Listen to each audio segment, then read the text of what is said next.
प्रधानमंत्री को 5 जून को ये काला कानून लाने की क्या जरूरत पड़ गई?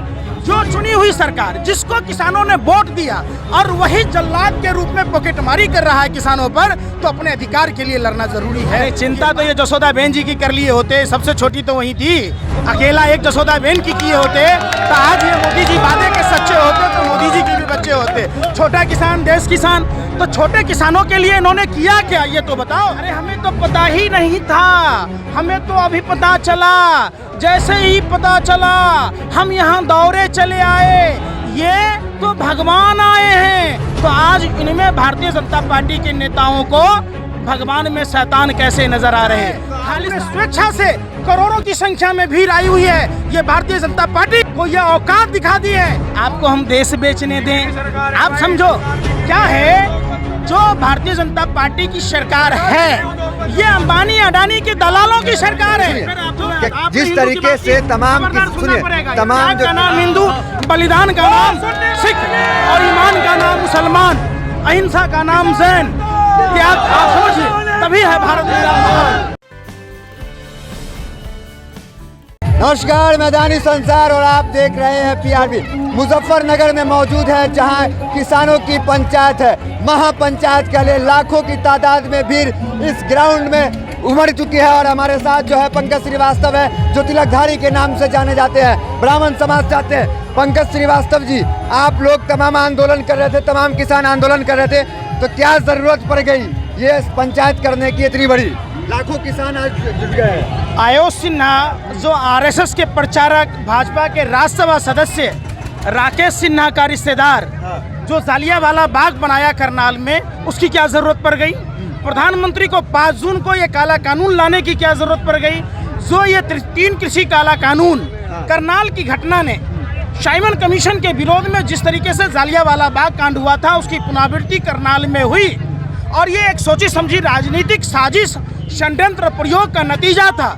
वहाँ का डिप्टी एसडीएम ये बात लगातार कहता रहा कि किसानों के हाथ पैर तोड़ दिए जाएं, सर फोड़ दिए जाएं। 200 से अधिक किसानों के हाथ पैर तोड़ दिए गए।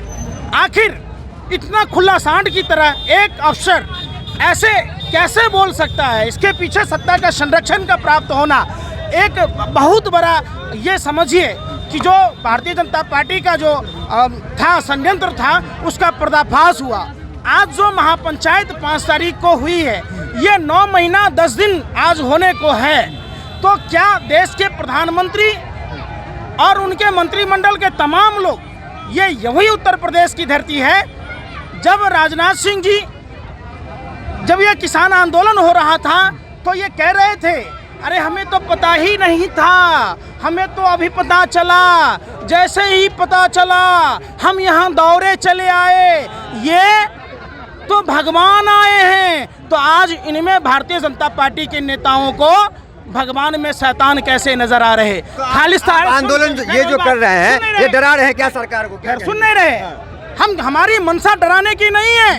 जो लोग भगवान को शैतान बना रहे, जो लोग भगवान को मवाली कह रहे, जो लोग भगवान को भरवे कह रहे, उन भारतीय जनता पार्टी के लोगों के मुंह पर यह करारा तमाचा है। अपने स्वेच्छा से करोड़ों की संख्या में भीड़ आई हुई है, ये भारतीय जनता पार्टी को यह औकात दिखा दी है। और जिस तरीके से किसानों के ऊपर लाठी से प्रहार हुए करनाल में, उस बात का गुस्सा देश के पूरे किसानों में है। क्या कश्मीर, क्या बिहार, क्या बंगाल, क्या पंजाब, क्या उत्तर प्रदेश, तमाम देश के लोग किसान इकट्ठा हुए। सोचिए, अगर आरोप आप पे लगता है कि जो गाजीपुर पे अगर किसान बैठे हैं किसी बॉर्डर पे, वो बिके हुए हैं, चंद टुकड़ों में आ गए हैं, लेकिन भीड़ से तो कुछ और दिख रहा है। अच्छा, आप गैंगस्टर की भूमिका निभाइए, आपको हम देश बेचने दें।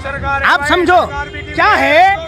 जो भारतीय जनता पार्टी की सरकार है, ये अंबानी अडानी के दलालों की सरकार है। जो 3 कृषि काला कानून में कॉन्ट्रैक्ट फार्मिंग के विरोध में 103 साल पहले राष्ट्रपिता महात्मा गांधी ने बिहार के चंपारण से आंदोलन की थी, आज जो देश के पालनहार अन्नदाता किसान भाई आंदोलन कर रहे, क्यों कर रहे? करनाल में जिस एसडीएम और डीएम को फैसला करने की बात थी, डीएम और एसडीएम, वहां का प्रशासनिक अधिकारी किसानों के साथ क्या सलूक किया, हिमाचल में किस तरीके से सलूक किया, आपने देखा होगा। 3 कृषि काला कानून में एक कानून दूसरा ये भी है, आवश्यक वस्तु अधिनियम संवर्धन। जिस पर जमाखोरी पर से प्रतिबंध हटा लिया गया, मतलब तेलहन का उत्पादन 20% अधिक हुआ। आप समझिए, और कैसे रेट को बढ़ाया जा रहा। महापंचायत से सरकार सुनेगी, सरकार के कानों में जुड़ेंगे कि महापंचायत? ये देश जो है कृषि प्रधान देश है। 70% आबादी कृषि पर आधारित है और किसान का बेटा ही जवान है। तो किसान भी खतरे में, जवान भी खतरे में, मजदूर भी खतरे में। और आपने देखा होगा तमाम जो व्यवस्थाएं हैं, भारत सरकार जानबूझकर अंबानी अडानी की दलाली करते हुए खतरे में डाल दिया। एक सेक्टर बचा हुआ था एग्रीकल्चर का, उन्होंने इसको भी तबाह कर दिया। किसान कह क्या रहे, हमें नहीं चाहिए आपका काला कानून, आप क्यों देना चाह रहे? आपने कितनी दलाली खाई है कि आपको निकलने में तकलीफ? मोदी जी तो कहते हैं कि छोटे किसानों की हम चिंता करते हैं, वो भी पंचायत करने वाले हैं योगी। अरे चिंता तो ये जसोदा बहन जी की कर लिए होते, सबसे छोटी तो वही थी। अकेला एक जसोदा बहन की किए होते तो आज ये मोदी जी वादे के सच्चे होते, तो मोदी जी के भी बच्चे होते। छोटा किसान देश किसान। तो छोटे किसानों के लिए इन्होंने किया क्या, ये तो बताओ। पेट्रोल डीजल के दाम बढ़ा दिए, गैस सिलेंडर के दाम बढ़ा दिए। आपको नहीं दिखेगा, आपको दिखेगा। इससे किसान प्रभावित हो रहा है। जिन किसानों की आय दुगुनी करने की बात 500 रुपया देकर कर रहे हैं, एक बात बताइए पत्रकार महोदय, परिवार में 5 आदमी होगा, सब आदमी तो नरेंद्र मोदी जी की रणबाव नहीं होगा। पत्नी को छोड़ देगा, परिवार छोड़ देगा। किसानों के परिवार, आप समझिए, 5 आदमी। अरे सुनो तो सही, सुनो पहले बात। एक परिवार में 5 आदमी है, कम से कम 5 आदमी है, 100 रुपया हिस्सा पड़ा।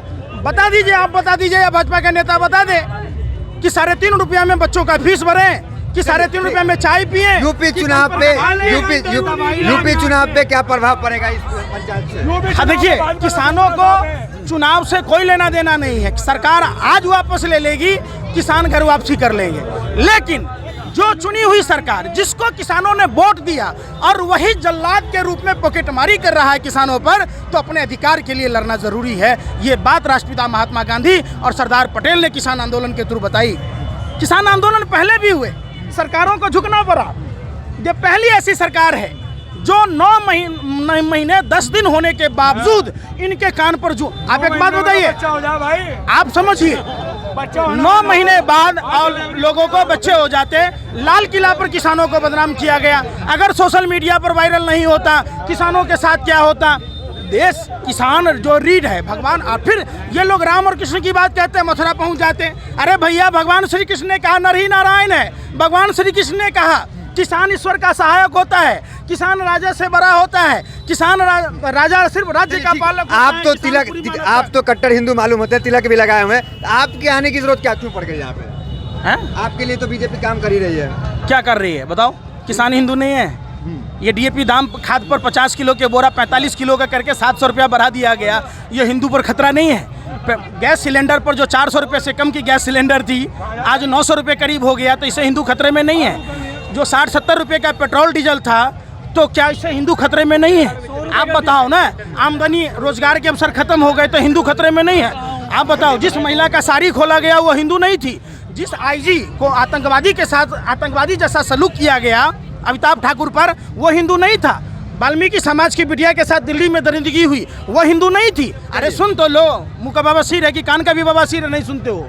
मैं पूछ रहा हूँ, सवाल कर रहे हो। बनारस में जहाँ लोकसभा क्षेत्र है प्रधानमंत्री का, 35 आदर्श गाँव बता दो, क्या को हिंदुओं का गांव आदर्श हुआ? कितना मुसलमान? किसान के मुद्दे पे बात करेंगे। सुनिए, जिस तरीके से तमाम का नाम हिंदू, बलिदान का नाम सिख और ईमान का नाम मुसलमान, अहिंसा का नाम जैन, आप समझिए, तभी है भारत मेरा महान। ये सवाल है, ये सवाल हिंदू मुसलमान का नहीं है। 135 करोड़ आवाम की बात है। आज पूरा हिंदुस्तानी, पूरा भारतवासी खतरा में है। लेकिन कई किसान नेता आंदोलन छोड़ के भाग तो गए ना। टिकैत के भी कहा जा रहा था कि टिकैत भी अब निकल लेंगे, लेकिन टिकैत तो टिकाऊ साबित हुए। देखिए, क्या कहेंगे जो किसान नेता घसक गए? जो घसक गए वो भाजपा से सेटिंग हो गई होगी। अच्छा। जो टिके हैं वो सम्मान के साथ टिके हैं, सीधी सी बात है। आप धन्यवाद दीजिए मुजफ्फरपुर की धरती को। मुजफ्फरनगर की धरती पर आज देखिए करोड़ों का जनसैलाब है, खड़े होने की जगह नहीं है। ये इस बात का सूचक है पूरे देश का किसान जाग चुका है।